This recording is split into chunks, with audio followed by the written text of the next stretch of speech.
할렐루야.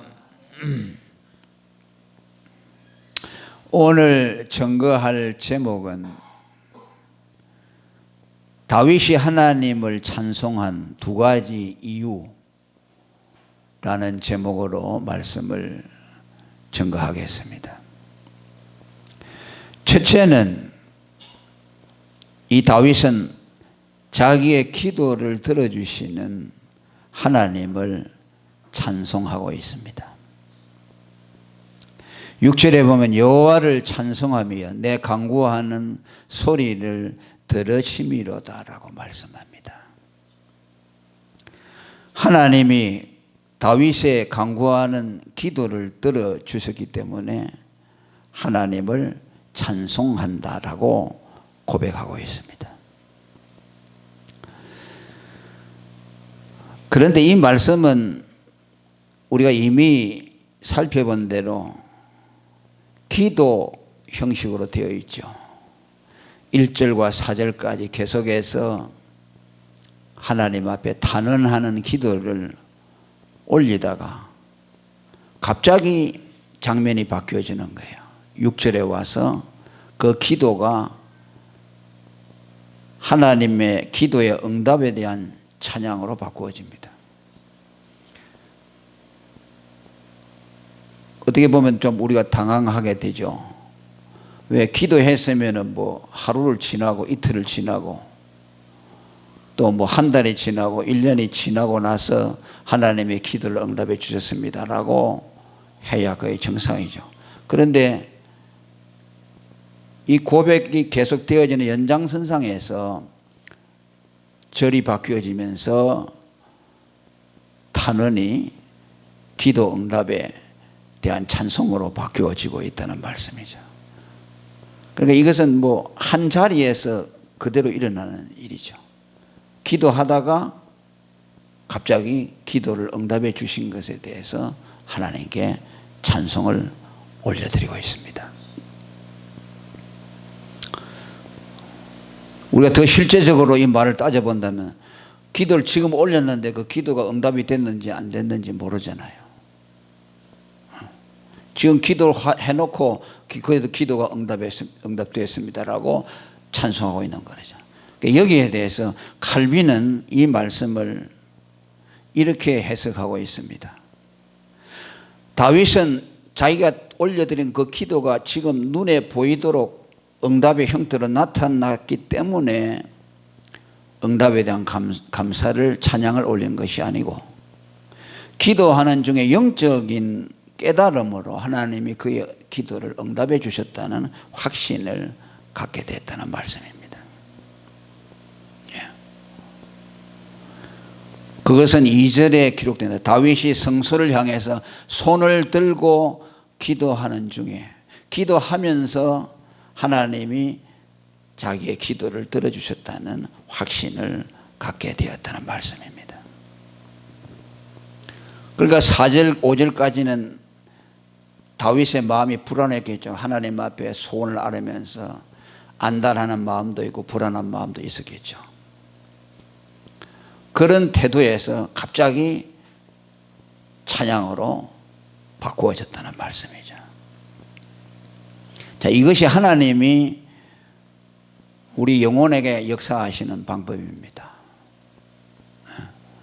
우리가 불안하고 두렵고 염려하여 하나님 앞에 단언을 하다가 어느 순간에 불안과 두려움이 사라지게 되고 하나님이 내 기도를 들어주셨다는 믿음을 갖게 됩니다. 하나님이 그렇게 해주시는 거죠. 한나도 아기를 낳지 못해서 하나님 앞에 기도하는데 하나님 앞에 마음을 토해놓고 기도를 했죠. 그 기도가 얼마나 절절했던지 마치 술에 취한 사람처럼 그런 기도를 드렸다고 그래요. 그러니까 그 남편 제사장이 당신 술을 먹었느냐고 물어봤죠. 근데 술이 취한 것이 아니라 내 마음을 하나님께 토해낸 것입니다 라고 말합니다. 그런데 그 기도를 다 마치고 난 이후에 한나의 얼굴에 수색이 다 가시였다고 말합니다. 아주 평안한 모습으로 얼굴이 바뀌어졌다는 말씀입니다. 기도가 이렇게 놀라운 것이죠. 시편 73편에도 보면 악인의 형통에 대해서 믿는 이들이 하나님을 향한 원망과 불평을 가지고 그들이 왜 저렇게 우리의 생각과는 다르게 악인들이 형통하고 잘 됩니까? 그렇게 고민하며 거의 실족할 뻔했다고 말하면서 거기에 보면 17절에 보게 되면 성소에 들어가서 그들의 결국을 깨달았게 되나이다 라고 말했어요. 그들이 뭐 망하는 걸 본 것도 아니죠. 기도하다가 성소에 들어갔는데 그들의 종말을 보여줬다. 그들은 속히 베이는 풀과 같다. 그들의 저주스러운 종말을 하나님이 보여주었어요. 성소에 들어가서 깨닫게 되었다. 오늘 다윗도 기도하는 중에 성소를 향해서 손을 들고 기도할 때 하나님이 그에게 영적인 깨달음을 주어서 그의 기도가 하나님께 연락되었다는 것을 알게 하므로 모든 두려움과 근심과 염려가 사라지게 되고 그 탄원이 하나님을 향한 찬송으로 바꾸어 주는 것을 보게 됩니다. 이런 내용들이 많죠. 시편에 보면 내 영혼아 왜 낭망하는고 너는 왜 두려워하는가. 그렇게 처음에는 두려움으로 시작했다가 그 시편이 마지막 중간으로 넘어가게 되면은 내가 여호와께 감사하리로다. 금세 바뀌어지죠. 또 로마서에서 바울도 같은 모습을 보여줍니다. 오호라 나는 공고한 사람이로다. 이 사망의 몸에서 누가 나를 건져내랴 하다가 바로 뒤에는 뭐랍니까? 내가 그리스도로 말미암아 하나님께 감사하리로다. 그 연약함까지도 하나님께 찬송의 빙거가 된다는 것을 그는 깨닫게 된 것입니다. 그래서 오늘 우리들에게 있어서도 기도라는 것이 우리는 기도 생활을 많이 하죠. 기도를 많이 하고 또 기도에 대한 여러 가지 경험들도 갖고 있습니다. 우리가 기도를 할 때 때로는 불안해하기도 하고 하나님이 이 기도를 들어주실까 어떻게 하실까 하는 염려와 또 의심이 들기도 하고 여러 가지 마음을 가지고 기도를 시작하죠. 그러다가 기도하는 중에 우리의 마음이 바꾸어지고 하나님의 사랑이 우리 마음에 부어지는 것을 통해서 염려와 두려움이 찬송과 감사로 바꾸어지는 것을 보게 됩니다. 하나님의 은혜가 우리에게 임하게 되면은 이건 뭘 말씀하느냐? 하나님의 은혜가 임하게 되면은 기도라는 것이 무엇인가에 대해서 정확하게 이해할 수 있게 됩니다. 기도라는 것이 무엇일까? 기도라는 것은 우리에게 무언가 필요할 때에 그 필요에 대한 해결책을 하나님께 간구하는 것이죠. 그래서 마음이 조급하고 또 기도에 대한 응답에 대한 갈망들 여러 가지 마음들이 복잡한 마음들이 서로 엉킨 가운데서 기도를 시작하죠. 그 믿음도 있고 두려움도 있고 또 근심도 있고 여러 가지 복합된 감정들이 섞여서 우리는 기도하게 됩니다.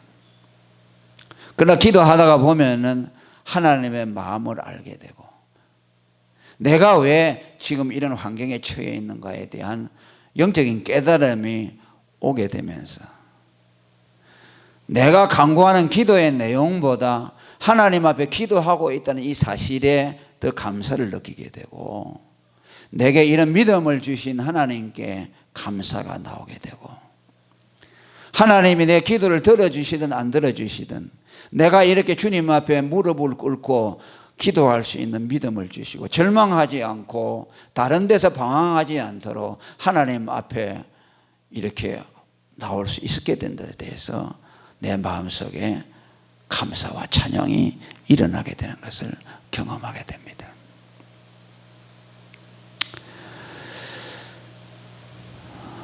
그러니까 기도라는 것은 기도를 통해서 우리는 하나님을 알게 되고 하나님의 마음을 헤아리게 되고 또 기도의 본래의 목적은 하나님이 우리로 하여금 그를 사랑하도록 하기 위해서 우리로 하여금 그에게 가까이 오도록 하기 위한 하나님의 통로라는 것을 우리는 기도 생활을 통해서 알게 됩니다. 여러분들도 경험하는 바죠.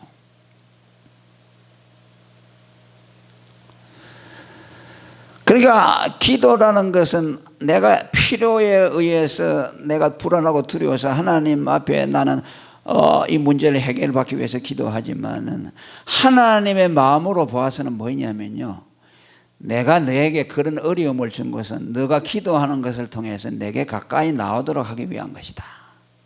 내가 너와 같이 하고 싶다. 너에게는 내가 필요하다는 것을 가르쳐 주기 위해서 하나님은 우리에게 어려움을 주셔요. 왜? 어려움이 없으면 하나님께 나와서 기도하지 않기 때문에 그렇습니다. 그러니까 나중에는요, 기도 응답에 대한 데는 관심이 없어져 버리죠. 어떻게 하든지 주님과 함께 교제하고 싶고, 기도 들어주시면 좋지만 들어주지 않아도 내가 하나님 앞에 기도할 수 있게 된 것에 대해서 감사하고 또 계속해서 이런 기도의 생활을 영위하고자 하는 갈망이 우리 속에 일어나게 되는 겁니다.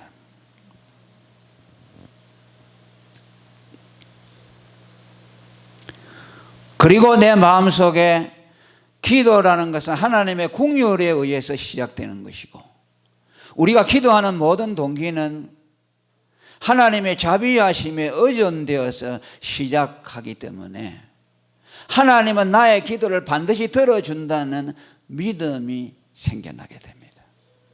처음에는 뭐 어거지로 막 하나님 들어주셔야 합니다, 막 믿습니다 하고 하지만은 나중에는 기도하면서 내가 영적인 고요함을 경험하게 되고 영적으로 정상적인 상태에 도달하게 될 때에는 하나님은 반드시 나의 기도를 들어주실 것입니다.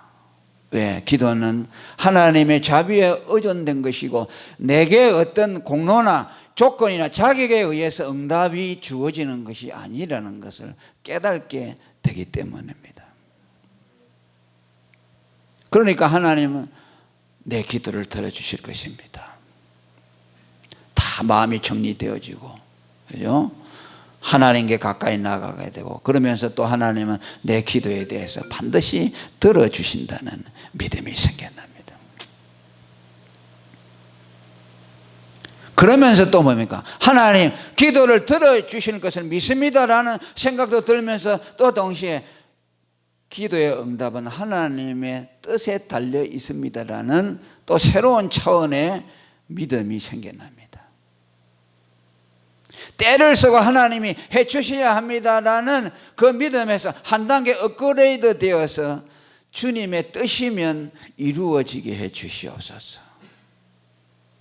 이거는 뭐 믿음 없는 사람이 하나님께서 기도 응답 안 해주시면은 거기에 대해서 이제 방어적인 차원으로 하나님의 뜻이면 이루어지고 아니면 안 이루어져도 괜찮습니다라는 그런 소극적인 태도가 아니라 하나님의 뜻을 존중히 여기는 마음. 문둥병자가 예수님 앞에 나와서 주의 뜻이면 주님이 원하시면 나를 깨끗게 하실 수 있나이다. 참 차원 높은 믿음이죠. 아니 예수님은 평생에 한번 만날까 말까 한데 그분은 나를 고쳐줄 수 있다는 그분을 예수를 하나님의 아들로 믿는 믿음을 이 사람은 가졌어요. 그러면 어떻게 하든지 매달려서 나를 안 고쳐주면 내가 보내지 않습니다 라고 매달려도 모자랄 판인데 주님이 원하시면 나를 깨끗게 할 수 있나이다. 그죠? 예수님을 주권자로 받아들이는 거죠. 예수님은 모든 것을 당신의 뜻대로 하시는 하나님이시라는 그 믿음을 가지고 주님 앞에 간구했을 때 내가 원하노니 깨끗함을 받으라고 하셨습니다. 그러니까 믿음이요, 단계가 계속 성장하는 것이죠. 영적인 상태도 계속 업그레이드 되는 것처럼 우리의 믿음의 수준도 계속해서 업그레이드가 되는 겁니다.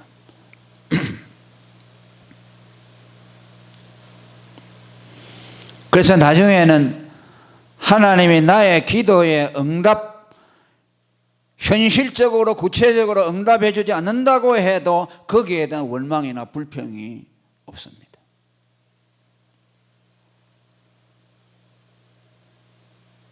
하나님은 절대적으로 선하시고 당신은 우리의 기도를 당신의 자비와 긍휼에 의해서 들어주시기 때문에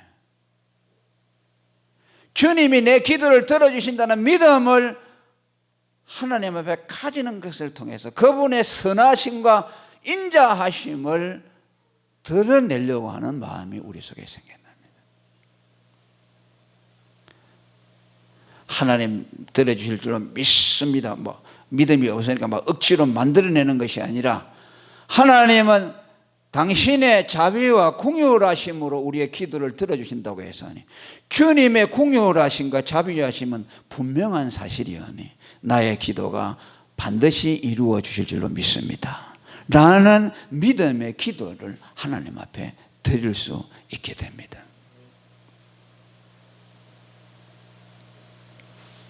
그리고 그가 원하는 것을 빠른 시간 안에 받아내지 못한다고 하더라도 결코 실망하거나 좌절하지를 않습니다.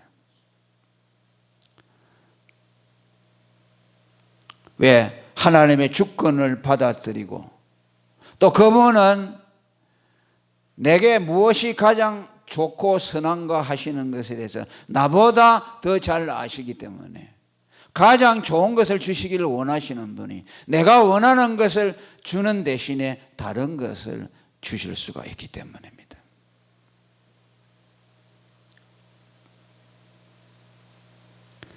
그게 어떻게 보면요, 믿음이 없는 사람들이요, 믿음 있는 사람들의 기도 생활이나 믿음 생활을 보면요, 코에 걸면 코걸이, 귀에 걸면 귀걸이, 그냥 끼워 맞춰서 이렇게 신앙생활 같이 보여요. 엉터리 같이 보일 수도 있어요.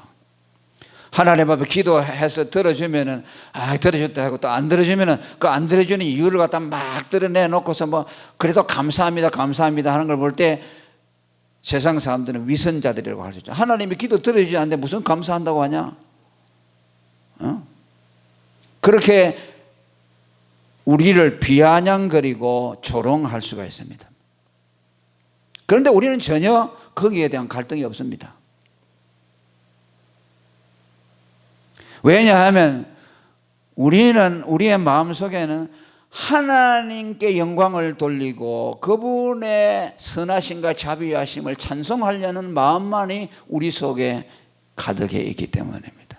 기도를 들어주셔도 들어주시는 것을 통해서 찬양을 올려드리고 또 내게 기도를 내가 원하는 대로 들어주지 않더라도 하나님의 선하심과 자비하심은 결코 변하지 않는다는 것을 알고 나를 향한 하나님의 더 크신 뜻과 그분의 선하신 한 목적이 이루어질 것에 대한 조금의 의심도 없기 때문에 우리는 거기에 대해서도 하나님 앞에 진심 어린 감사와 찬양을 드릴 수가 있기 때문입니다. 그러니까 낙천적이 되는 거죠. 예수 믿는 사람, 믿음이 좋은 사람은 낙천적이 될 수밖에 없어요. 왜? 그분의 선하심과 인자하심을 굳건히 믿기 때문에. 그러니까 믿음이 없는 사람은요, 기도하다가 시험에 들지요. 조금 기도해보다가 자기 뜻대로 안 되면 나가 떨어져 버리죠. 이거 기도해봐야 소용없다 하고 그 다시는 기도 안 하죠. 기도하다가 시험 드는 사람들이 많아요. 그러니까 믿음이 자라나야 되겠죠. 믿음이 없고 아직 성숙하지 못하고 하나님의 말씀을 잘 모르기 때문에 기도라는 것이 무엇인가에 대한 정확한 이해가 없기 때문입니다. 우리는 그래서 다니엘이 그리하지 아니하실지라도의 신앙이죠.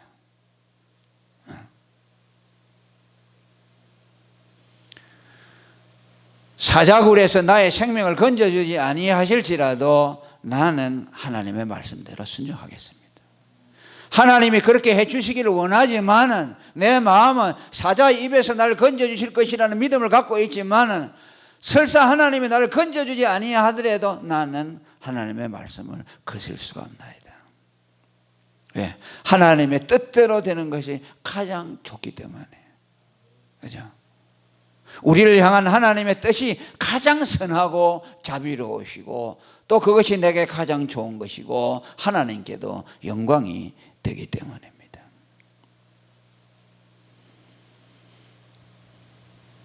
믿음의 사람들은 다 그렇게 살았던 것 같아요. 무슨 감각적이나 무슨 현실주의적인 그런 믿음이 아니라 영적인 차원에서 그들은 신앙생활을 했습니다. 경험주의자들 같은 사람들은, 유물론자들은 모든 걸 눈에 보이는 것 가지고 다 하죠. 눈에 현실적으로 안 나타나면 그건 전부 무죠. 나싱이고 아무것도 아니죠. 예를 들면 뭐 탁 해가지고 무엇이 탁 떨어져야 결론이 탁 나야 믿죠. 그러나 우리 신앙은 그런 거 아니에요. 영적인 차원이죠. 아브라함도 여러분 메시아의 약속을 받았죠. 네 후손이 너에게서 태어날 것인데 그가 열국의 머리가 되고 그를 통해서 만민이 복을 받게 될 것이라고 말했어요. 아직 아들이 핏줄 하나도 없는 그 사람에게 그런 말을 했어요. 근데 아브라함은 어떻게 했어요? 믿었지요. 그건 도저히 믿을 수 없는 것 아닙니까? 뭐 피부치라도 있어야 뭘 때텐데 겨우 100세 가서 아들 하나 주셨지요. 그리고 그 아들 하나 낳은 거 가지고 뭐합니까? 그 후손이 와서 그 후손 가운데 메시아가 오는 것을 봐야 되는데 기대만 하다가 이삭 하나 낳아놓고 그냥 일생을 마쳤죠. 메시아를 그렇게 고대했죠. 하나님이 그에게 한번 약속했기 때문에. 네 후손 중에서 메시아가 날 것이라는 약속을 받기 때문에. 아마 이렇게 생각할 수 있죠. 이삭을 100세 낳았으니까 이삭이 아마 이삭 가운데에서 이삭 자신이 무슨 그 정표를 하나님이 주어서 이게 메시아의 어떤 표시이다 아니면은 손주에게서 메시아가 날 것이라는 뭔 정표를 보여주겠죠. 아무 정표도 없죠, 그냥. 그런데도 아브라함은 메시아에 대한 기대를 가졌습니다. 그러면서 뭐랍니까? 요한복음 8장 56절 제가 수도 없이 인용했죠. 너희 조상 아브라함은 나의 때 볼 것을 즐거워하다가 보고 기뻐했느니라. 아브라함이 예수님 오실 것을 보고 즐거워했는데 봤다 그랬어요. 무슨 거짓말도 이런 거짓말이 있습니까? 예수님은 아브라함보다 2000년 후에 태어났는데 보았다고 했잖아요. 뭘 봤습니까? 믿음으로 본 거죠. 아마 불신자들이 보면 이 얘들 보고 우리 보고 웃긴다 그랬죠. 아브라함 보고. 이 정신 나간 자가 2000년 후에 태어날 사람을 보았다고 하니까 믿음으로 본 거죠. 눈에 보이지 않고 손에 잡히지 않지만 하나님의 약속을 믿었죠.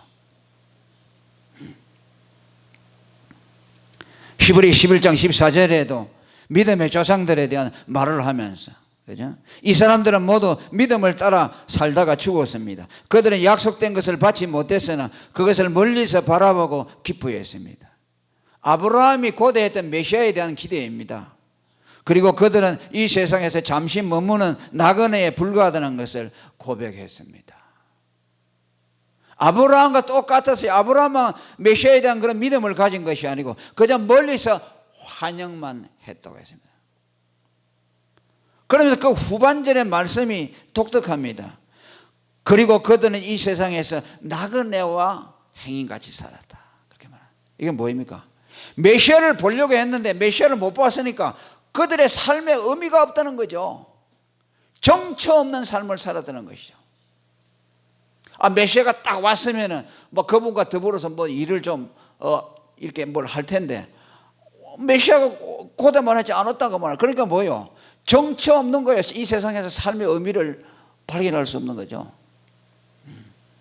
그러니까 그냥 나그네처럼 그냥 이렇게 살다가 갔다는 말씀이죠.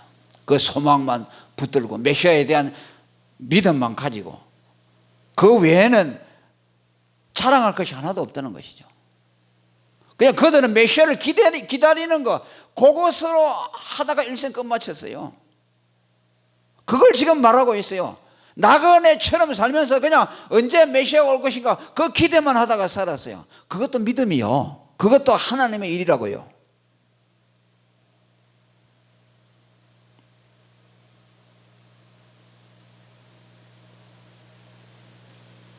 시몬에게도 그러지 않았습니까? 네가 메시아가 그리스도가 오시는 것을 보기 전에 죽지 아니하리라. 그 시몬이 성경에 기록된 것은요, 그거 예수님이 태어나는 거 딱 보는 것이 그의 사명이었어요. 그리고 그에게 예수님에게 축복해 주는 거. 그죠? 이 아이가 사람들의 심장에 칼을 찌르는 것처럼 사람들의 마음을 찌르도록 회개를 일으킬 것이다. 그러면서 뭐랍니까? 주제여, 이제 이 종을 놓아 주소서. 메시아를 보았다는 것이죠. 그 시몬은 왜 살았습니까? 나이가 그렇게 많도록 무엇입니까? 메시아가 오는 거 보는 거 그것 때문에 살았어요. 그게 자기 일이요. 우리도요, 예수님 오시는 거 기다리다가 죽으면요, 그것이 우리 사명 당한 거예요. 우리도 그 시대에 살았다면 그러죠. 이제 지금은 우리는 다시 오실 재림하신 예수님을 기다리죠. 믿음이라는 게 그거예요. 믿음이라는 것은 뭐 눈에 보이고 손에 잡히고 뭐 우리가 뭐 이렇게 뭐 대단한 어떤 것을 나타내는 게 아니라 정말 영적으로 우리의 안목이 열려가지고서 보는 거죠. 믿음의 눈을 열고 보는 거죠. 무엇이 가치로운 것인가? 기도가 무엇인가? 기도의 진정한 의미가 무엇인가? 우리가 살아가는 지금 가치가 어디를 지향하고 있는가? 거기에 대한 분명한 목적의식을 가지고 살면은 우리는 그것으로서 하나님 앞에 사명을 한 것이라고 볼 수 있어요.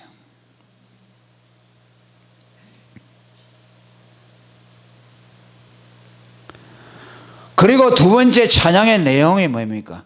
하나님이 다윗의 힘과 방패가 되어 주신 것에 대해서 찬송했습니다. 7절 말씀 읽어봅니다. 시작.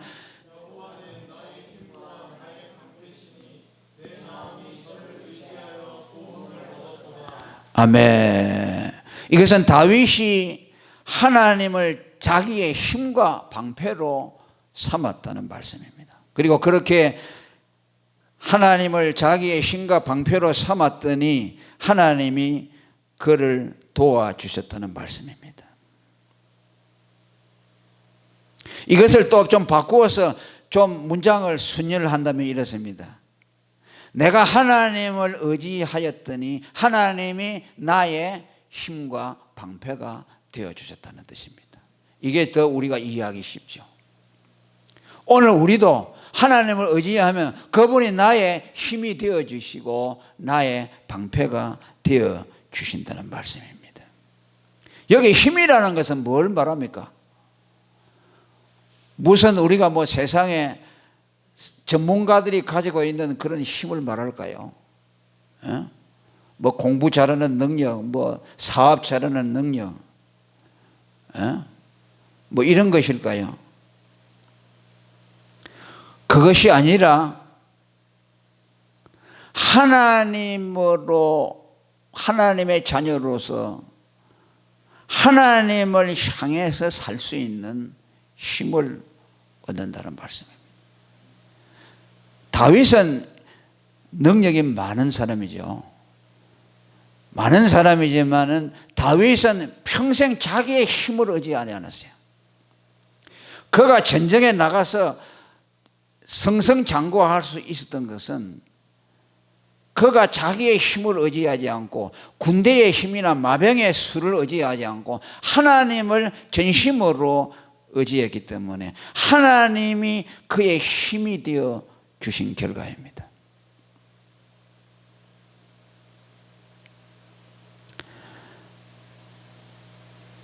오늘 우리들이 하나님 없이 다 살 수가 있어요. 그죠? 왜 우리는 기본적으로 다 재능도 있고 뭐든지 할 수 있잖아요. 뭐. 우리가 예수 믿기 전에는 다 내 힘으로 살아왔죠. 하나님이 안 도와줘도 살아왔죠. 그러나 예수를 딱 믿고 나니까 우리가 알게 됩니다. 인간이 산다는 것은 자기 힘으로 사는 것을 말하는 것이 아니고 예수를 믿고 거듭나서 예수 그리스도가 그 안에 들어와서 그의 힘이 되어주심으로 비로소 그가 산다는 것을 말할 수가 있는 거예요. 그러니까 예수 믿지 않고 거듭나기 전에 살았던 것은 산 것이 아니죠. 자기 힘으로 사는 것은 사는 것이 아니에요. 그건 죽은 것이죠.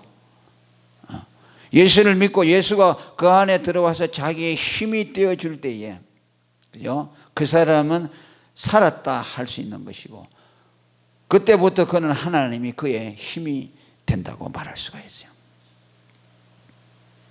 그러니까 여기 힘이라는 것은 하나님을 신뢰하고 하나님을 사랑하고 또 하나님의 그 능력을 나타낼 수 있는 힘.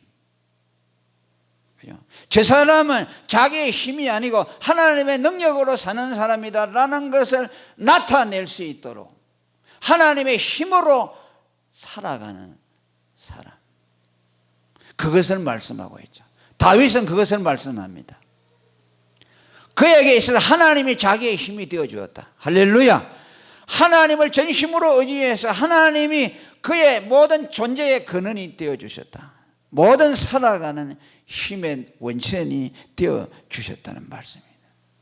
이사야 40장 31절에 여호와를 앙망하는 자는 새 힘을 얻으리니 독수리의 날개치며 올라감 같을 것이요 다른 박질하여도 곤비치 아니하고 걸어가도 피곤치 아니하리라고 말합니다.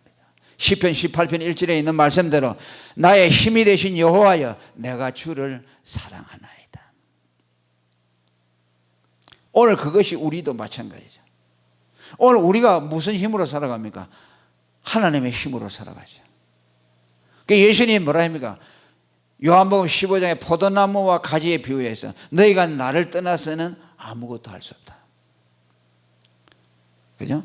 가지가 나무에 붙어 있어야 열매를 맺는 것처럼 나를 떠나서 할 수 없다. 아니요, 우리 어떤 논리들은 말하면 뭐 예수 있으나 없으나 뭐 우리는 얼마든지 살아갈 수 있죠. 하나님의 능력을 나타내고 내가 그리스도인으로서 중생하여 하나님의 사람이라는 것을 나타내고 주님이 나의 능력이라는 것을 나타내고 이런 것은 내 힘으로는 전혀 불가능하죠.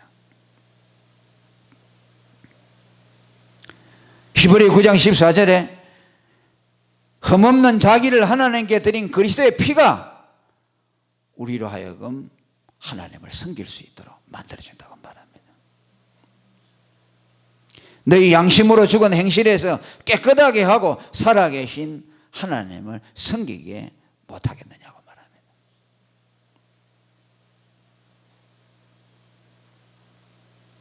다윗은 하나님의 힘을 빼버리면 그는 전적으로 무능한 사람이에요. 우리 예수 믿는 사람은 우리에게서 그리스도의 능력을 빼버리면 전적으로 무능한 사람이 되어야 돼요. 내가 그리스도를 의지하지 않는데도 능력이 있다면 그것은 우리가 그분을 나의 능력의 원천으로 삼지 않는다는 말이죠. 아니, 사실 모든 인간은 다 무능할 수밖에 없어요. 모든 인간은 다 무능합니다. 만일 그가 무능하다는 고백을 하지 아니한다면 그는 스스로를 속이는 사람입니다. 특별한 어떤 사람이 무능한 것이 아니라 죄를 지은 모든 사람은 칼빈 선생이 말한 대로 전적인 무능자입니다. 아무것도 할 수 없어요. 하나님을 향하여 아무것도 할 수 없어요. 우리의 의지, 전적으로 노예의 의지라서 하나님을 위해서 무엇도 결정하거나 내 의지를 써서 할 수 있는 일이 없습니다. 그가 생각하고 행하는 모든 일은 다 죄밖에 없고 하나님의 능력이라는 것은 그 속에 머물러 있지 않습니다.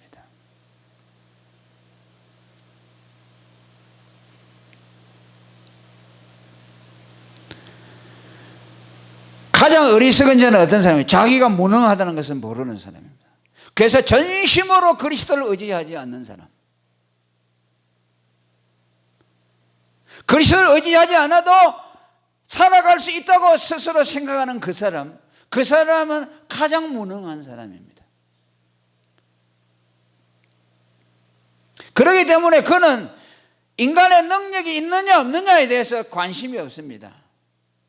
나는 능력이 없어서 못한다는 말을 하지 않습니다. 또 반대로 나는 힘이 있다고 해서 나는 뭔지 할 수 있다는 자만도 없습니다. 무엇을 할 수 있다거나 못한다거나 하는 것이 자기의 관할에 속한 것이 아닙니다. 그가 할 수 있다면 하나님이 그로 하여금 하게 하시기 때문이고, 그가 할 수 없다는 것은 하나님을 떠났기 때문에 할 수 없다는 것입니다. 하나님을 떠나지 않는 사람은 무엇이든지 할 수 있습니다. 하나님을 떠나면 아무것도 할 수 없어요. 그런 의미에서 우리 모든 사람들은 다 무능한 자입니다.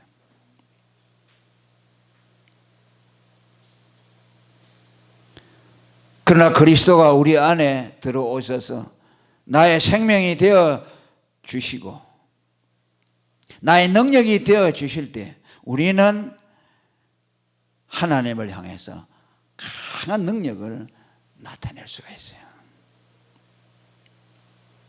골로새 1장 29절에 바울의 말을 들어보십시오.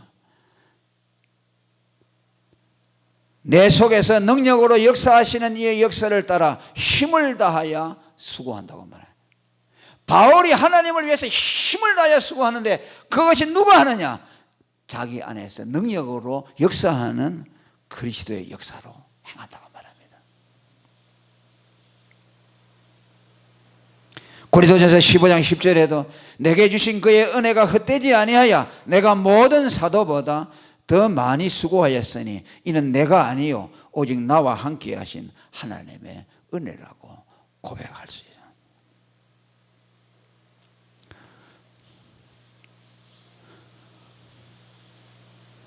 다윗이 어린 소년 시절에 약간의 10대의 나이에 거구인 골리앗을 거꾸로 떨어뜨리겠다고 나갔다는 것은요, 만용도 아니고 자만심도 아니고 하나님을 의지하는 믿음이었습니다. 그 어린 소년에게 그런 믿음이 그때부터 있었어요.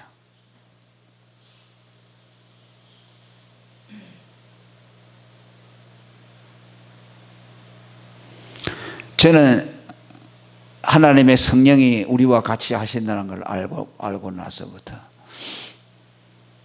저는 제 자신을 의지하지 않는 법을 배웠습니다. 하나님의 능력이 얼마나 위대하다는 것도 알게 되었고 인간의 힘은 얼마나 보잘것없는 것인가라는 것도 경험하면서 날마다 삽니다.